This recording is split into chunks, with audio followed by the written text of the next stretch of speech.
कर्पूरगौरं करुणावतारं संसारसारं भुजगेन्द्रहारं सदा वसन्तं विद्यारविन्दे भवं भवानी सहितं नमामि। मन्दारमाला कलितालकारे कपालमालाङ्कितसुन्दराय दिव्यम्बराय च दिगम्बराय नमः शिवाय च नमः शिवाय। कालिङ्गोटाङ्गणवन्दितचरण डोळ्यान पाहिन रूप तुझे प्रेमे अलिंगिन आनंदी पूजिन भावे ओवाळीन म्हणे नमः।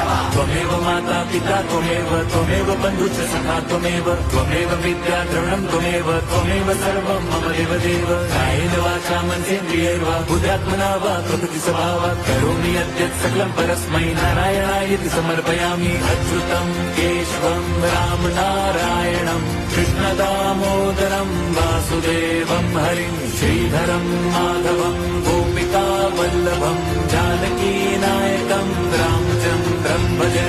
हरे राम हरे